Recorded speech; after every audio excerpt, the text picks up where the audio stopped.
बिस्मिल्लाहिर्रहमानिर्रहीम अस्सलामु अलैकुम रहमतुल्लाह। जब इमरान खान को सज़ा दी गई, इमरान खान के ऊपर हमला किया गया, इमरान खान के ख़िलाफ़ कुछ भी किया जाता है, हमले से लेकर सज़ा तक, वो पूरी दुनिया में बैनुल-अक़वामी तौर पर वो ख़बर बनती है, पूरी दुनिया में उसका चर्चा होता है और दुनिया के बड़े बड़े मीडिया आउटलेट्स, मैगज़ीन, अखबार, टीवी चैनल्स, तमाम के तमाम बड़े चैनलों के ऊपर बड़े बड़े सहाफ़ी उसको रिपोर्ट करते हैं और उसके ऊपर तज्ज़िया देते हैं और उस ख़बर को ब्रेक करते हैं। जिस तरीके से वो तमाम की तमाम ख़बरें ब्रेक हुई, उनके ऊपर तज्ज़िये तबसरे हुए, उनके ऊपर बातचीत हुई, उसके ऊपर अवामी रद्द अमल भी सामने आया इंटरनेशनल ओवरसीज़ पाकिस्तानियों की जानिब से, बल्कि जो आइन और कानून के माहिरीन, ह्यूमन राइट्स के माहिरीन, उनकी जानिब से रद्द अमल सामने आया, बल्कि इंटरनेशनल ममालिक के सरबराहान की जानिब से भी बड़ा तगड़ा किस्म का रद्द अमल सामने आया। और अब इमरान खान की रिहाई के ऊपर भी इंटरनेशनल सरबराहान की जानिब से बड़ा रद्द अमल सामने आया और उनकी जानिब से मुबारकबादों का सिलसिला शुरू हो गया है। सबसे बड़ा जो रिएक्शन और रद्द अमल सामने आया, वो सामने आया सऊदी अरब की जानिब से और सऊदी क्राउन प्रिंस मोहम्मद बिन सलमान की जानिब से। मोहम्मद बिन सलमान जो कि पाकिस्तान के बड़े अच्छे दोस्त हैं, बरादर ममालिक में शुमार होता है उनका, और पाकिस्तान के बड़े करीबी मुल्क दोस्त, और उनके जो पाकिस्तान के साथ ताल्लुकात, पाकिस्तान के हुक्मरानों के साथ ताल्लुकात, पाकिस्तान की तरक्की के अंदर जो उनका किरदार, पाकिस्तान की खुशहाली में, पाकिस्तान को डिफ़ॉल्ट से बचाने में, पाकिस्तान को फ़ाइनेंशियली तौर पर जब भी कोई मसला होता है, सिक्योरिटी के लिहाज से जब भी कोई मसला होता है, दोनों के दरमियान जो मामलात हैं वो किसी से ढके छुपे नहीं हैं। और उसकी जो मिसाल है वो इस तरह से दी जा सकती है कि ये पहले दिन से ताल्लुकात दिन ब दिन बढ़ते जा रहे हैं और उनमें वसअत और फराखत आ रही है।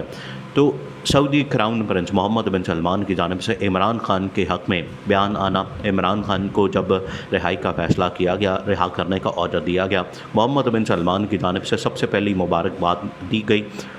इमरान खान को ये जो मुबारकबाद मिली है, और ये मुबारकबाद सऊदी क्राउन प्रिंस मोहम्मद बिन सलमान की जानिब से नहीं बल्कि दुनिया भर से अब इमरान खान के लिए मुबारकबादें आना शुरू हो गई हैं। दुनिया भर से,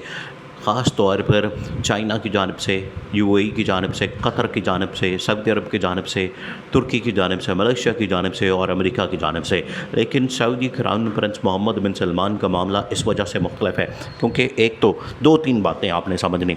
एक तो ये बात है कि मोहम्मद बिन सलमान ने अगले महीने पाकिस्तान पहुँचने का फ़ैसला किया है कि उन्होंने पाकिस्तान का दौरा करना है, पाकिस्तान का टूर करना है, और इस टूर में, इस दौरे में इमरान खान से ना सिर्फ मुलाकात का फ़ैसला, मुलाकात का ऐलान, बल्कि इस दौरे के दौरान पाकिस्तान की इस्टेब्लिशमेंट, जनरल आसिम मुनीर और इस निगरान हुकूमत, निगरान वज़ीर-ए-आज़म अनवारुल्लाह काकड़ के साथ मुलाकात, ये अब दो तीन चीज़ें तय हो चुकी हैं। अब ये जो मुलाकातें होनी हैं,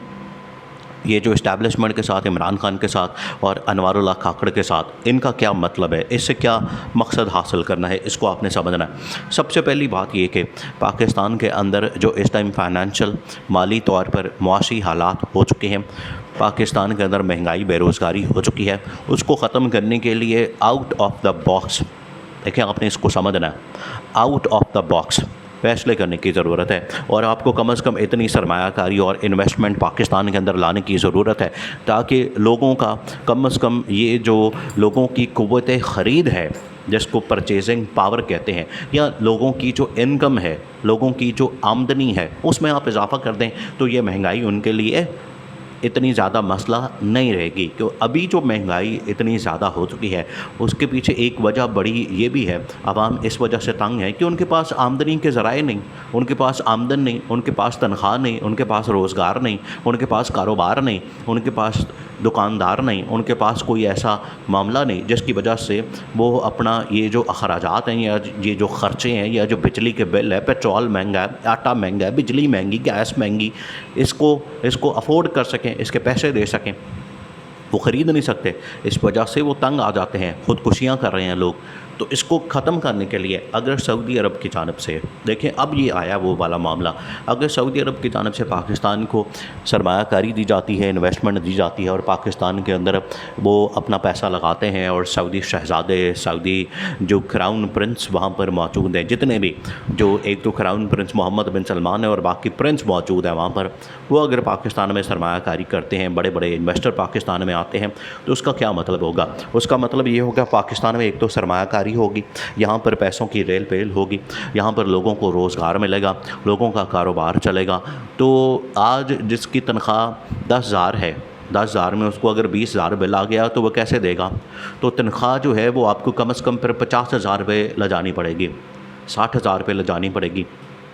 ताकि उसको अगर 20,000 बिल आ जाता है तो 40,000 उसके पास हों कि वो अपने घर का ख़र्चा चला सके, अपने घर का किराया दे सके, अपने घर के मामलात को चला सके, अपना किचन चला सके, खाना पीना चला सके, आना जाना रहन सहन गुजारा कर सके।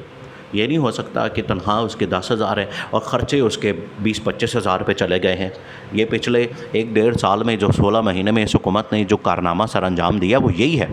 कि तनख्वाह जो है वो 10 की 10 ही है पिछले 16 महीने में, वो बल्कि कम हो गई है। जब से वैल्यू कम हुई है पाकिस्तानी रुपए की डॉलर के मुकाबले में, वो 10 की बजाय 5 हो गई। और जो महंगाई है, जो ख़र्चा है, वो चला गया है, खाली बिजली का बिल ही 20,000 रुपये चला गया, ख़र्चा तो कम से कम चला गया 50-60 हज़ार रुपये। तो आप तनख्वाह और आमदन ज़्यादा करें, लोगों का कारोबार अच्छा करें। वो 50,000 लाख रुपया कमाएंगे, फिर उनको 20,000 देते हुए, 10,000 15,000 देते हुए बिल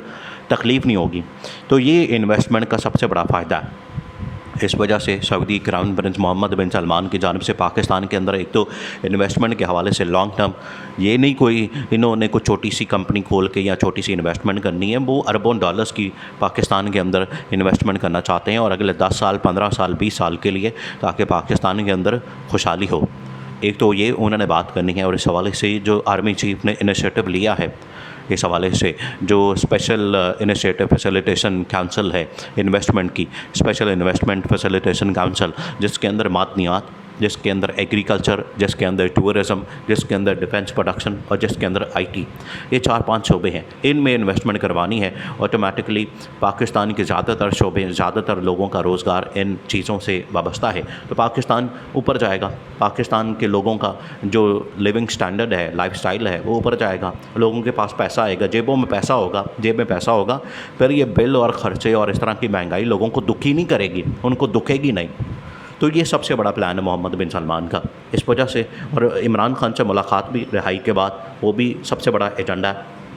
कि इमरान खान से मिलके इमरान खान को मुबारकबाद दी जाए, इमरान खान के साथ गपशप लगाई जाए, क्योंकि इमरान खान एक इंटरनेशनल लीडर है, वो इंटरनेशनल सियासत को समझता है। ये नवाज़ शरीफ या शहबाज शरीफ या बिलावल भुट्टो या आसिफ ज़रदारी या मरियम नवाज़ की तरह नहीं, उनको अपनी घर की खबर भी नहीं होती, मुल्क की खबर नहीं होती, अपने महल्ले का पता नहीं होता और मामलात का पता नहीं होता। इमरान खान इंटरनेशनल लीडर है, इंटरनेशनल लेवल की सियासत को समझता है। रूस, चाइना, इन तमाम ममालिक को, इनके ताल्लुकात को और इनकी सियासत को समझता है। तो इमरान खान से मुलाकात, इंटरनेशनल सियासत के ऊपर बातचीत, इन्वेस्टमेंट, सरमायाकारी, ये बड़ा ज़बरदस्त क्राउन प्रिंस का दौरा होने वाला है।